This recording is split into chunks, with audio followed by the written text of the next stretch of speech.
Against the Gods bab 2153, Kaisar Yuan memanggil. Di atas tanah suci, terdapat halaman tempat kerajaan Dewa Malam Abadi berada. Sebuah tandu hitam legam terhampar di tengah halaman. Sekeliling tandu itu memancarkan kesunyian yang jauh lebih mencekam dari biasanya, menyebabkan para gadis Malam Abadi yang menjaga sisinya gemetar ketakutan, tidak berani mengeluarkan suara sedikitpun. Shen Wuyi tiba, diapit oleh Shen Wu Yuluan dan Shen Wu Mingke. Ia perlahan membungkuk di depan tandu, suaranya bagaikan pecahan batu giok yang menghantam es, jernih dan penuh hormat. Wuyi memberi hormat kepada Ibu Dewa. Bang! Embusan angin dingin yang menyeramkan tiba-tiba membuka tirai tandu dan menghantam dada Shen Wuyi dengan ganas. Shen Wuyi tidak menghindar maupun bertahan, dan diam-diam menahan hantaman itu sementara tubuhnya terlempar jauh. Garis tipis darah menetes perlahan dari sudut bibirnya. Wuyi, betapa beraninya kamu! Suara yang mulia Dewa Wuming yang muram terdengar dari tandu, setiap kata-katanya bagaikan tusukan es beku yang menusuk tulang. Sebelum datang ke sini, aku memerintahkanmu untuk meminta teratai ilahi 9 hati dari Kaisar Yuan. Beraninya kamu menentang perintahku dan pergi ke apa yang disebut wilayah terlarang Dewa Tidur itu. Shen Wu Yuluan segera berkata dengan cemas, Yang mulia, mohon redam amarah Anda. Wuyi melakukan semua ini untuk Anda. Diam. Hembusan angin jahat lainnya melesat, menghantam Shen Wu Yuluan dan membuatnya terhuyung ke belakang hingga menghantam pilar halaman dengan keras. Siapa yang memberimu izin bicara sembarangan? Shen Wu Yuluan berusaha berdiri, menundukkan kepalanya dan berlutut, tidak berani mengucapkan sepatah kata pun. Bulu mata Shen Wuyi yang panjang menutupi matanya yang semerah bulan. Suaranya ringan dan tenang, kitab rahasia mencatat bahwa, anggur hati jurang, hanya ada di dalam tubuh hantu jurang tingkat tinggi. Tidak ada jejaknya yang pernah ditemukan di lautan berkabut, juga tidak ada catatan lain yang menyebutkannya.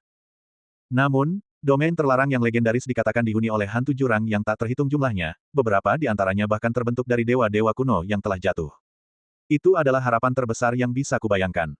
Bagiku, peningkatanku sendiri jauh kurang penting dibandingkan keselamatan Ibu Dewa, itulah sebabnya. Ia terdiam sejenak, kepalanya tertunduk malu, dan melanjutkan, tapi apapun alasannya, memang benar aku menentang perintahmu. Kejahatanku tidak termaafkan, dan aku bersedia menerima hukuman apapun yang dianggap pantas oleh Ibu Dewa. Tetua manapun pasti akan tersentuh oleh pengabdian yang begitu mendalam dari seorang junior. Namun, satu hal yang paling tidak dipercayai, bahkan paling dibenci oleh Yang Mulia Dewa Wuming adalah ketulusan. Nada suaranya begitu dingin hingga bisa membekukan jiwa. Selama bertahun-tahun aku mendidikmu, kapan aku pernah mengajarimu untuk mengambil keputusan sendiri? Ini pertama kalinya kamu terang-terangan menentangku. Kamu akan tahu akibatnya saat kita kembali ke kerajaan malam abadi. Sekarang, pergi. Pergi sekarang juga. Ya. Shen Wuyi menjawab dengan lembut dan bersiap untuk pergi. Tunggu. Desisan yang sangat tajam terdengar tiba-tiba, dan atmosfer di sekitarnya berubah. Arus udara yang mengerikan bergejolak tidak beraturan, dan dengan cepat membentuk penghalang isolasi setingkat dewa sejati. Di dalam penghalang terpencil itu, suara Yang Mulia Dewa Wuming seakan bergema langsung di telinga dan lubuk jiwa mereka, mengubah ruang itu menjadi lanskap suara yang aneh dan mengerikan. Perintah yang kuberikan padamu untuk melumpuhkan Yun Ce telah berubah. Sekarang, aku memerintahkanmu untuk membunuh Yun Ce. Deru napas tajam dan tersengal-sengal terdengar begitu jelas di dalam penghalang terpencil itu. Shen Wu Yuluan, Shen Wu Mingke, dan hampir semua putri malam abadi menunjukkan keterkejutan dan kebingungan yang mendalam di mata mereka yang tertunduk. Meskipun kata-kata dan tindakan Dewa Wuming tidak pernah pantas bagi seorang yang mulia dewa, atau bahkan orang biasa, perintah ini sungguh membingungkan dan tidak rasional.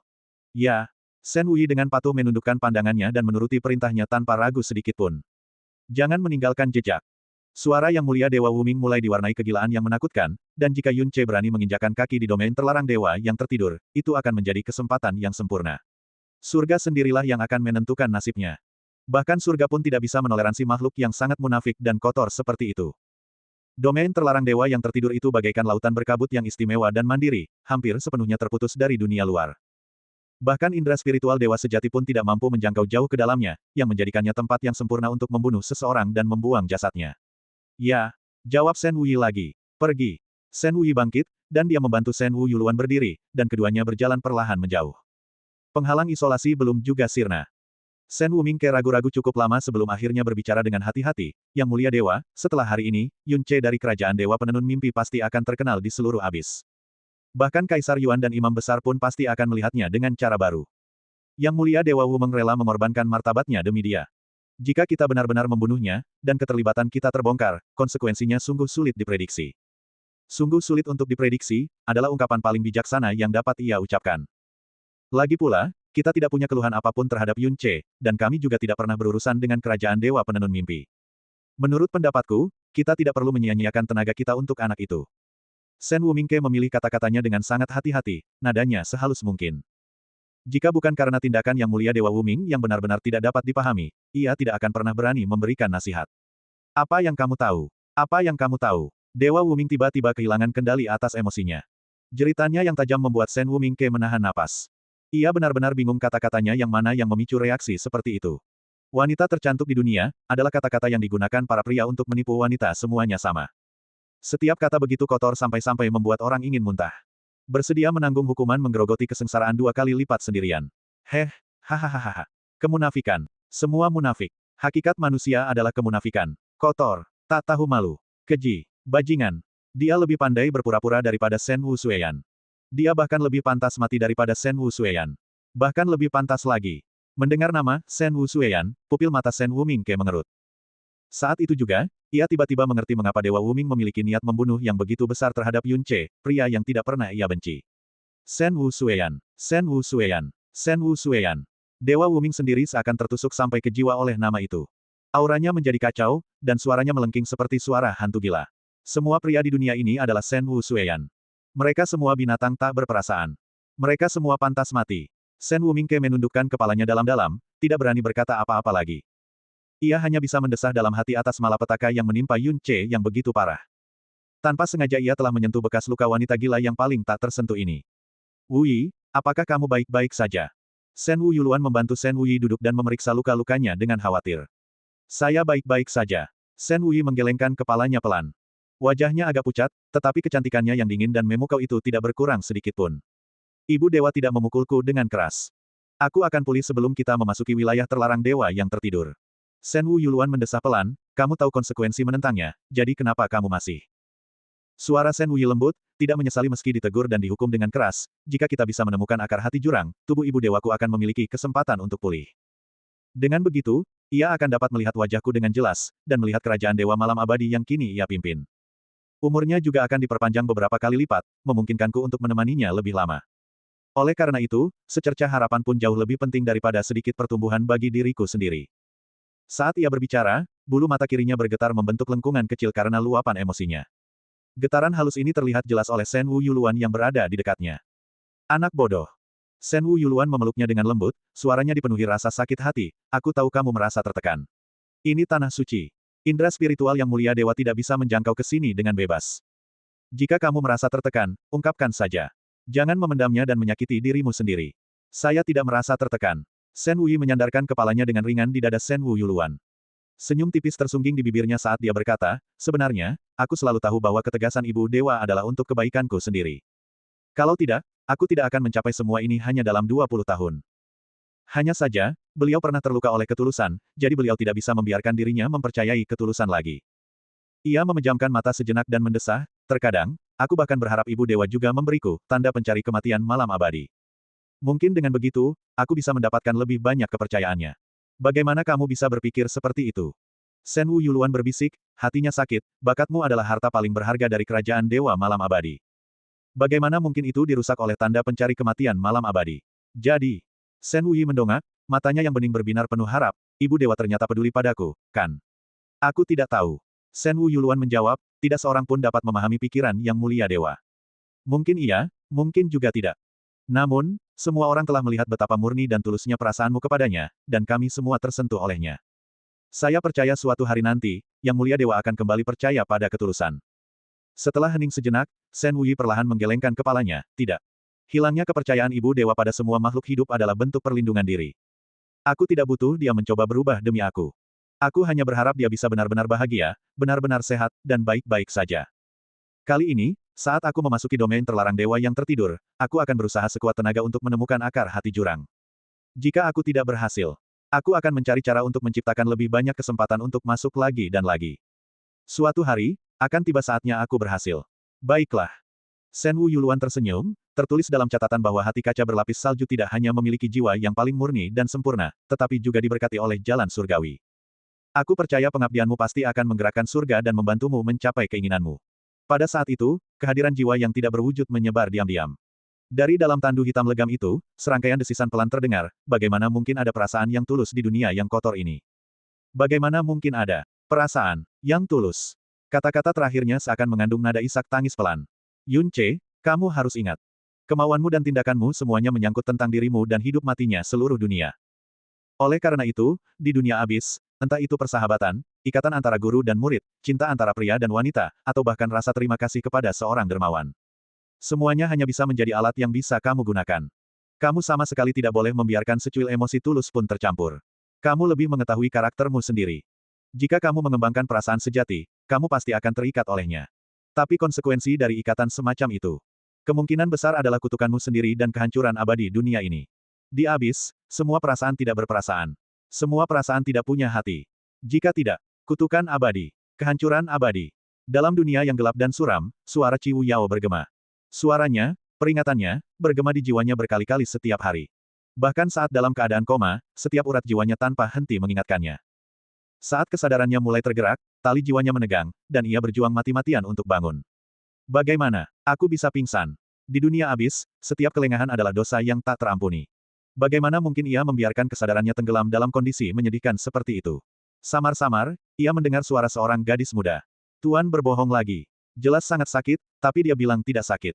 Itu suara Honger. Tuan tidak mengizinkan kita keluar bermain lagi. Dan sekarang dia menjadi seorang pembohong. Padahal sebelumnya, kakak Jasmine dan kakak Heling bilang, berbohong itu kebiasaan anak nakal, dan kita tidak boleh berbohong. Suaranya masih Honger. Kamu tidak boleh mengatakan hal-hal buruk tentang guru. Suara Yuer terdengar lembut, manis, dan terbata-bata. Mendesah. Li Su menghela nafas pelan, kebohongan memang bukan hal yang baik. Tapi terkadang, di balik kebohongan, tersembunyi ketidakberdayaan dan keputusasaan yang terlalu berat untuk ditanggung. Dan kebohongan seperti itu seringkali melukai si pembohong terlebih dahulu. Li Su adalah orang pertama yang merasakan pergulatan hebat di lautan jiwanya. Dia, sebentar lagi akan bangun. Di tengah perjuangannya yang keras, mata Yun Ce terbuka tiba-tiba, pupil matanya memantulkan cahaya kabur yang menusuk. Ah! Suara terkejut seorang gadis terdengar di telinganya, diikuti teriakan gembira, Kakak Yun, kamu. Kamu sudah bangun.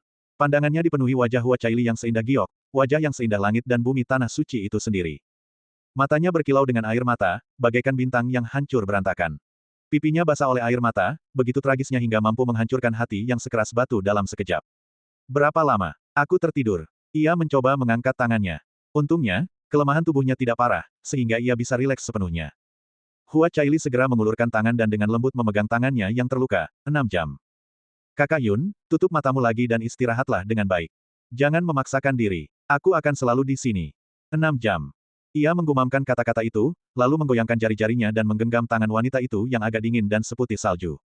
Ia menatap matanya dan tersenyum lembut, jadi. Kamu sudah berlinang air mata seperti ini selama 6 jam. Pantas saja buku-buku mengatakan perempuan terbuat dari air. Kamu masih berani tersenyum. Hua Caili merasa malu sekaligus kesal. Tangannya yang sehalus batu giok sedikit terangkat, tetapi pada akhirnya, ia tidak sanggup menyakitinya. Ia hanya bisa berpura-pura marah, aku benar-benar marah kali ini. Sangat marah. Yun Ce tiba-tiba memegangi dadanya, wajahnya menunjukkan rasa sakit, sakit, sakit. Sakit sekali. Amarah yang baru muncul di wajah gadis itu langsung berubah menjadi panik, di mana?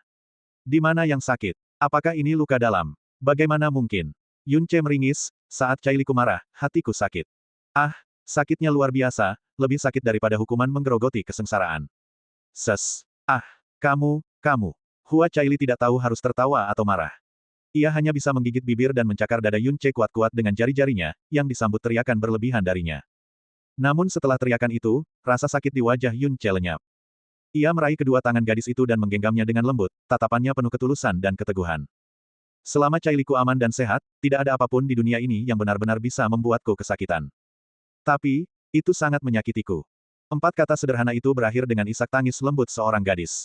Ia menyandarkan kepalanya dengan ringan di dada Yun Ce, mendengarkan detak jantungnya.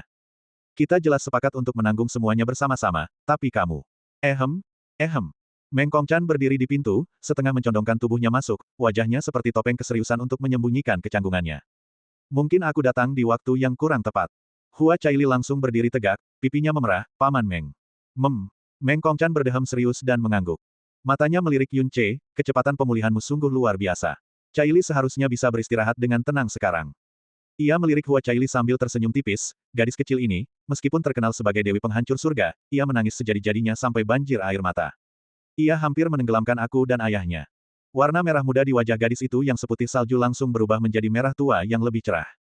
Gadis itu menundukkan kepalanya dan memprotes pelan, itu tidak separah yang Paman Meng katakan. Hahaha. Meng Kongchan tertawa terbahak-bahak. Senior.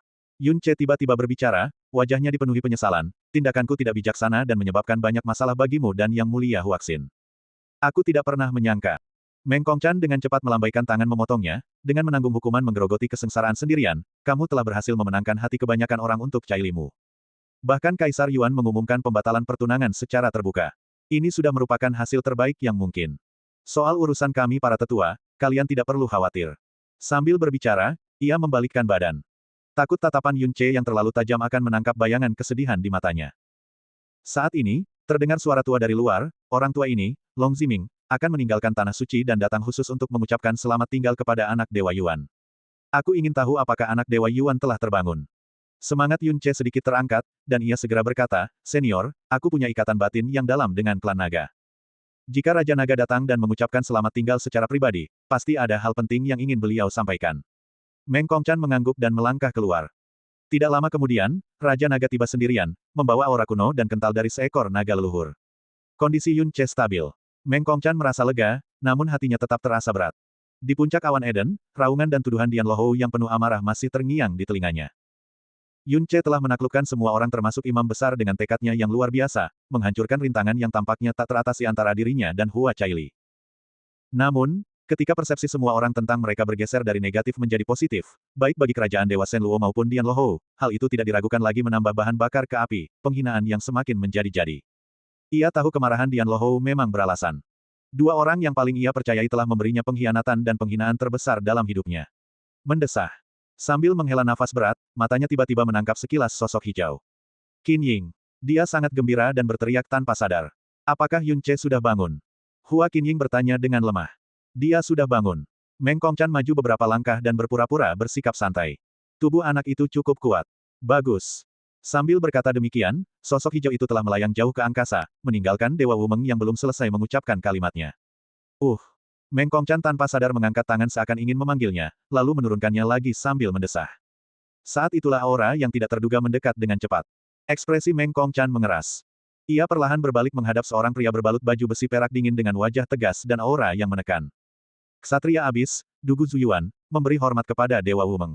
Aku datang atas perintah Kaisar Yuan untuk membawa Yun Che ke Aula Suci Eden untuk bertemu. Ekspresi Meng Kongchan yang tenang dan mengesankan langsung berubah, alisnya berkerut tajam, apa katamu? Kaisar Yuan. Bab 2154, Kaisar Yuan sendirian. Sang Raja Naga tiba sendirian, tanpa ditemani Long Cixin dan Long Qianxin. Saat melihat Yun Che dan Hua Caili, senyum langsung mengembang di wajahnya yang keriput dan menua. Melihat raut wajah anak Dewa Yuan, sepertinya kamu telah pulih.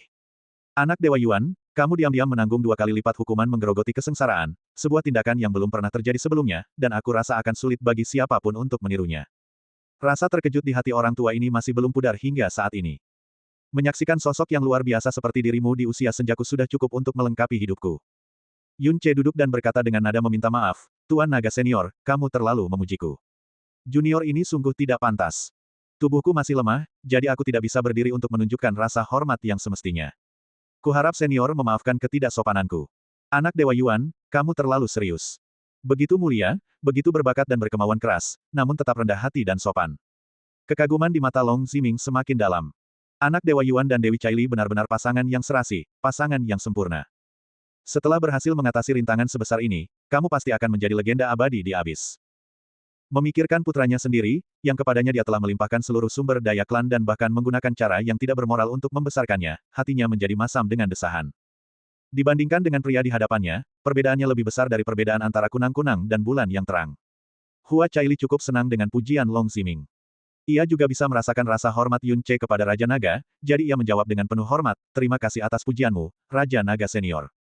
Kakak Yun dan aku pasti akan bekerja keras bersama untuk menjadi legenda abadi yang kamu bicarakan. Hahaha. Long Ziming tertawa terbahak-bahak. Yun Che bertanya langsung, Tuan Naga Senior, bolehkah aku tahu bimbingan apa yang senior berikan untukku hari ini? Saya tidak berani menyebutnya bimbingan. Long Ziming terdiam sejenak, seolah memilih kata-katanya, sebelum merendahkan suaranya, hanya saja. Ketika anak Dewa Yuan menanggung hukuman menggerogoti kesengsaraan, orang tua ini sepertinya merasakan aura naga di sekitarmu, dan rasanya seperti aura naga leluhur klanku. Aku bertanya-tanya, mungkinkah karena orang tua ini sudah renta, indera spiritualku menurun, atau persepsiku salah? Jadi begitu. Ekspresi Yun Che tetap tidak berubah saat mendengar ini. Senyum tipis dan tenang masih tersungging di bibirnya, persepsi Tuan Naga Senior, tentu saja tidak salah. Karena Anda sudah bertanya, junior ini tidak akan menyembunyikannya. Selama bertahun-tahun junior ini mengembara, guruku menganugerahkan beberapa tetes darah naga leluhur dan sepotong sumsum naga kepadaku, jadi kurasa aku memiliki sedikit garis keturunan naga. Namun, karena ini menyangkut guruku, tidak mudah bagi junior ini untuk membicarakannya dengan enteng kepada orang lain, itulah sebabnya aku tidak bisa menjelaskannya kepada Raja Naga Senior pada kesempatan pertama. Menatap tatapan Yun Ce yang jernih, murni, dan tulus, Long Ziming setengah terkejut sekaligus setengah gembira, jadi begitu.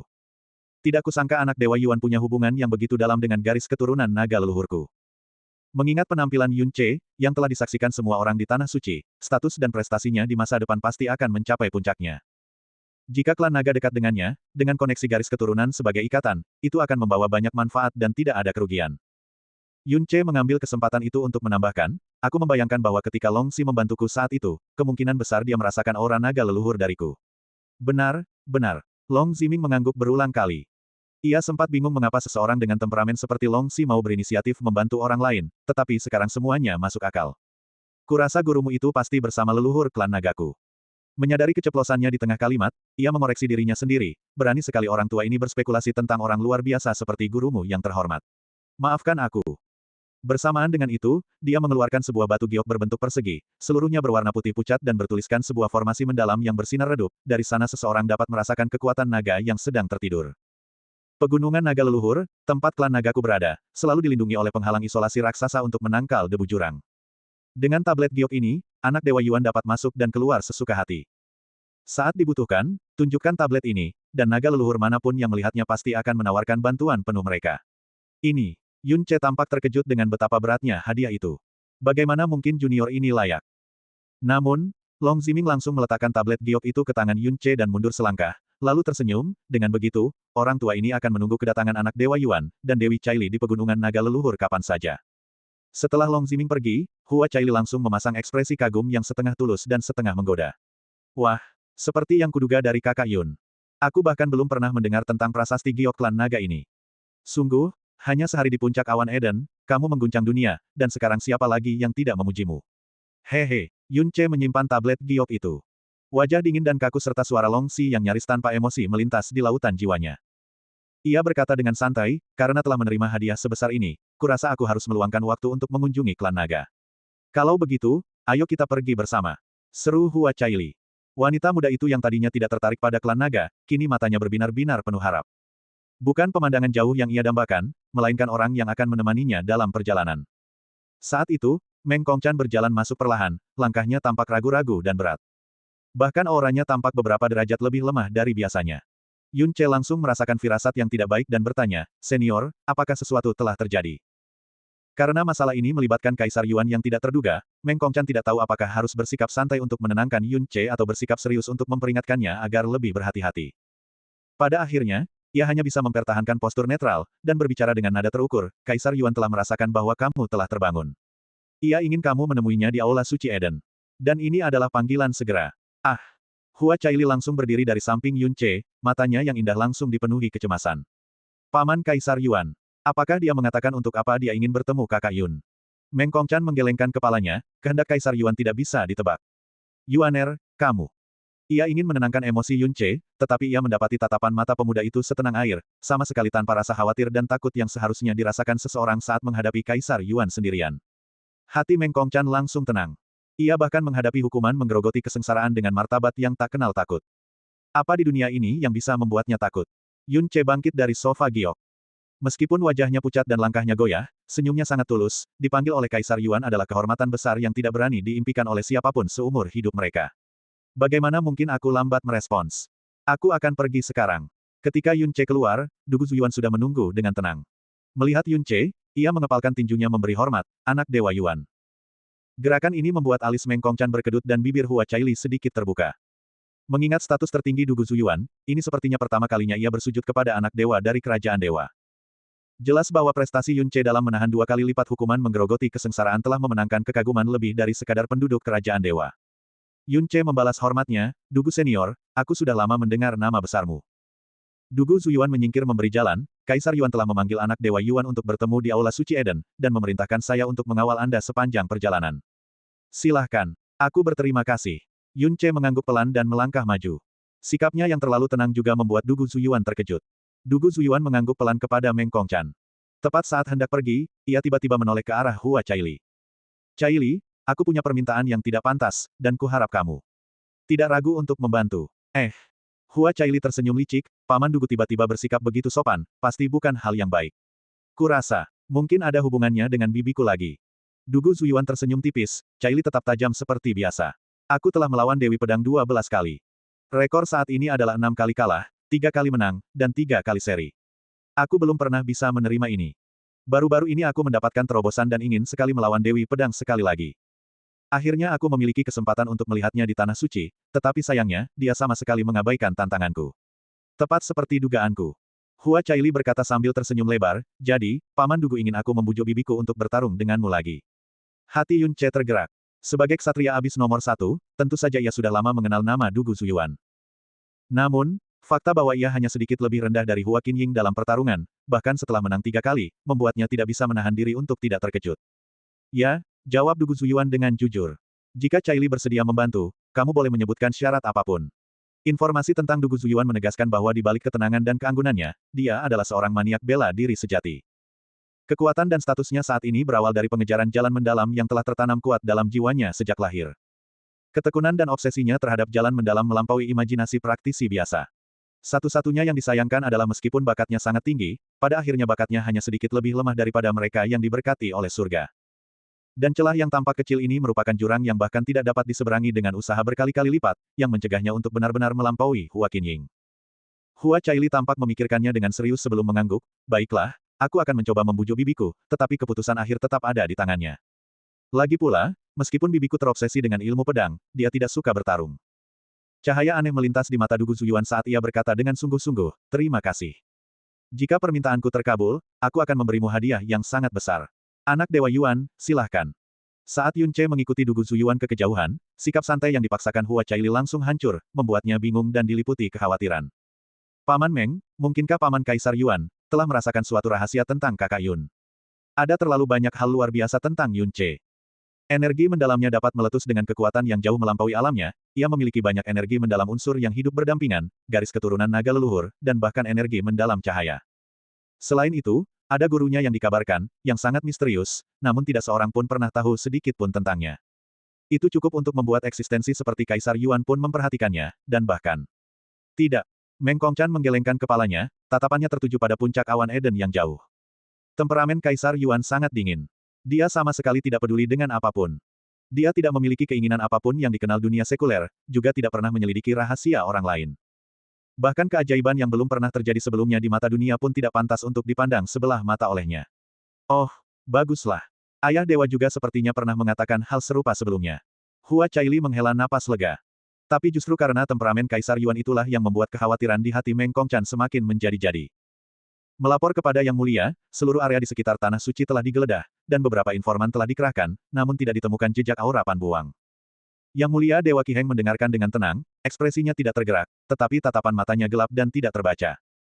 Setelah hening cukup lama, tetua yang membuat laporan itu memberanikan diri, jika Pan Buang benar-benar ingin kembali ke kerajaan dewa, dia pasti sudah melepaskan auranya agar kami bisa melacaknya, bahkan dari kejauhan. Tapi kali ini, menurut pendapat saya, sepertinya dia benar-benar tidak berniat kembali. Mustahil. Sesepuh lain di sampingnya langsung memotongnya, itu cuma berpura-pura, upaya untuk mendapatkan keuntungan. Dia sudah bersusah payah dan berkomplot sedemikian rupa untuk datang ke Tanah Suci dan menggelar pertunjukan megah seperti itu. Apakah ada yang benar-benar percaya itu semua hanya demi simpul giok? Sejauh yang kita tahu, dia sudah dalam perjalanan kembali ke kerajaan, tidak sabar lagi. Jadi, menurutku, tidak perlu mencarinya secara aktif. Tenangkan saja dia, dan dia akan kembali dengan patuh. Pan Yuseng terdiam cukup lama, pikirannya tidak menentu. Pan Buzuo, yang sedari tadi menguping dari samping akhirnya tidak tahan lagi. Ia melangkah mendekat, berusaha sekuat tenaga menahan emosinya. Ayah Dewa, apakah kamu benar-benar akan membiarkan Pan Buang kembali? Pan Yuseng meliriknya dengan dingin, dia harus kembali. Jantung Pan Buzuo berdegup kencang. Sekeras apapun ia berusaha mengendalikan diri, semburat kegelisahan masih terpancar di wajahnya. Tapi, tidak ada tapi. Pan Yuseng memotongnya dengan dingin. Tenang saja, kamu tetap akan menjadi anak dewa kupu-kupu burung hantu. Dia tidak akan pernah menggantikanmu, tidak akan pernah. 3 kata di akhir yang diucapkan Pan Yuseng tanpa menyisakan ruang untuk keraguan, dengan jelas memperlihatkan sikapnya yang tegas dan langsung meredakan ketegangan di wajah Pan Buzuo. Dia harus kembali karena kita harus mematuhi sikap Kaisar Yuan. Dan yang lebih penting, ia menyipitkan matanya.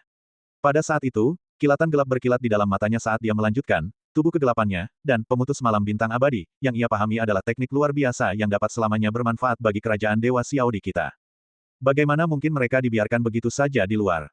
Ia berbalik, mata iblisnya yang bermandikan cahaya hitam menatap lurus ke arah Pan Buzuo. Buzuo, dengarkan baik-baik. Aku memberimu jaminan, sebagai ayahmu dan sebagai yang mulia Dewa Qi Heng, kecuali esensi ilahi yang sempurna turun ke kerajaan Dewa Xiao di era ini, tidak seorang pun dapat menggoyahkan posisimu sebagai anak dewa. Tapi, suaranya tiba-tiba berubah sinis, tatapannya yang dingin seakan menembus langsung ke lubuk jiwa putranya. Setelah Pan Buang kembali, kamu tidak boleh menggunakan tipu daya kotor itu lagi padanya. Jika kamu tidak tahan melihatnya, maka menjauhlah sejauh mungkin. Kalau tidak, Pan Buzuo buru-buru meyakinkan, nadanya penuh hormat dan mendesak, yakinlah, ayah dewa. Saat itu, ketika aku pertama kali menjadi putra ilahi, aku dihantui kecemasan yang tak henti-hentinya dan melakukan kesalahan. Aku telah bertumbuh sejak saat itu dan memahami apa yang penting. Aku tidak akan pernah lagi melakukan apapun yang menyusahkan atau mengecewakan ayah dewa. Hah, lebih baik begitu. Jelas, Pan Yuseng juga percaya bahwa betapapun Pan Buang, berpura-pura, jauh di lubuk hatinya, ia pasti ingin kembali ke kerajaan Dewa Xiaodi.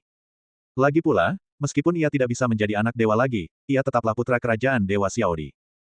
Seorang pangeran kerajaan dewa, dengan dukungan kerajaannya dan perhatian Kaisar Yuan, dibandingkan dengan itu, mustahil ia akan memilih untuk berkelana sendirian. Anak Dewa Yuan, kita telah tiba. Balai Suci Eden, tempat tertinggi di Tanah Suci. Dinding luarnya berwarna putih bersih, istana persegi sederhana dengan gerbang utama persegi, tanpa hiasan atau ukiran apapun, hanya kesederhanaan dan kemurnian mutlak. Yun Ce berhenti sejenak sebelum melangkah sendirian ke Aula Suci Eden. Saat kakinya melangkah di ambang pintu, dunia seakan berubah tanpa suara. Sejauh mata memandang, yang terlihat hanyalah kekosongan yang seakan tak berujung. Dinding putih pucat, lantai abu-abu muda, dan tidak ada yang lain. Ketuk, ketuk, ketuk. Suara langkah kakinya begitu jelas, seolah-olah tepat di dekat telinganya. Saat ia berjalan, Yun Ce perlahan-lahan menyadari napasnya sendiri, detak jantungnya, dan bahkan suara setiap hembusan udara. Ketuk, ketuk, ketuk. Dunia di depannya tetap sama, tidak berubah, dan tanpa ujung yang terlihat. Tanpa disadari, keberadaan ruang mulai kabur, dan ia bahkan mulai kehilangan rasa akan perjalanan waktu. Setiap sudut tempat ini, setiap helai auranya, diam-diam membisikkan dua kata. Sangat sunyi. Kesunyian itu perlahan menekan jiwanya, membuat langkahnya terasa hampa, hati dan jiwanya menjadi sunyi dan suram. Seseorang seakan berjalan sendirian, pedangnya diarahkan ke langit, mempertanyakan takdir dalam kesedihan. Seseorang seakan memainkan sitar di bawah sinar rembulan, senar-senarnya putus, dan nada-nadanya tercekat oleh kenangan akan wajah seekor kupu-kupu. Seseorang seakan menderita patah hati dan jiwa yang hancur, menenun buayan seorang diri di Eden. Seseorang seakan menatap kanvas kosong, tinta menetes di kertas polos, sementara air mata jatuh tanpa suara. Seseorang seakan berbaring di salju sambil mendengarkan angin, dengan getir menunggu kembalinya musim semi untuk mencairkan es. Seseorang tampak membakar dupa di hadapan bulan, berdoa agar bayangan kupu-kupu kembali ke mimpinya. Jalan di depannya luas dan tidak jelas, hanya dipenuhi keputusasaan. Setelah waktu yang tidak diketahui, setelah melintasi ruang yang tidak diketahui, sesosok yang membelakanginya tiba-tiba muncul di depan. Dia jelas baru saja muncul di hadapannya, namun terasa seolah-olah dia selalu ada di sana, telah berjaga sendirian selama 100 tahun, 1000 tahun, 10.000 tahun, sejuta tahun. Yun Ce berhenti, dan diam-diam menatap punggung itu. Jubah putih panjang yang bersih tanpa debu hampir menyatu dengan dunia. Hanya gelang hitam di pergelangan tangannya yang menambahkan sentuhan warna mencolok, menegaskan keberadaannya di dunia ini. Kaisar Yuan. Dia sudah berkali-kali berlatih adegan menghadapi Kaisar Yuan sendirian di dalam pikirannya. Dan setiap kali informasinya tentang Kaisar Yuan berubah, terutama setiap kali terungkap dari fragmen ingatan Dewa Jahat, isi latihannya akan sepenuhnya berubah. Ini karena mungkin merupakan momen krusial yang berkaitan langsung dengan nasib tanah airnya. Setiap kata yang mungkin, setiap adegan yang mungkin, setiap kecelakaan yang mungkin, ia harus mempertimbangkan, menimbang, dan menyimpulkannya berkali-kali. Kini, saatnya akhirnya tiba. Dia tidak membungkuk atau memberi hormat, hanya menonton dalam diam. Seolah-olah yang dihadapinya bukanlah Kaisar Yuan yang agung dan dihormati, melainkan sebuah patung kuno yang telah lapuk oleh waktu yang tak terhitung jumlahnya. Akhirnya, suara Kaisar Yuan terdengar di dunia yang sunyi itu. Yun Ce, kamu benar-benar berani. Suaranya tidak memancarkan keagungan, juga tidak memancarkan kegembiraan atau kemarahan. Namun, bagi siapapun yang mendengarnya, itu adalah ketetapan surgawi yang tak terbantahkan, yang menyebabkan jiwa mereka menciut dan tunduk seketika. Ini adalah tekanan mutlak yang berasal dari tingkat keberadaan yang lebih tinggi. Segala sesuatu yang telah kamu lakukan di Tanah Suci telah berada dalam pandanganku. Ia perlahan berbalik. Matanya yang pucat, diselimuti cahaya ilahi yang redup, menatap Yun Ce. Dari bibirnya, keluarlah kata-kata ilahi yang acuh tak acuh. Metode kotor, menodai tanah suci. Temperamen Kaisar Yuan sedingin es namun lembut. Para penguasa kerajaan dewa bisa menjalani hidup mereka tanpa mendengar sepatah kata pun teguran darinya. Catatan 6 kerajaan dewa tidak pernah menyebutkan bahwa ia pernah marah. Namun sekarang, ia memberikan teguran yang begitu keras, yang cukup untuk membuat para dewa dari 6 kerajaan ilahi manapun kehilangan ketenangannya karena ketakutan.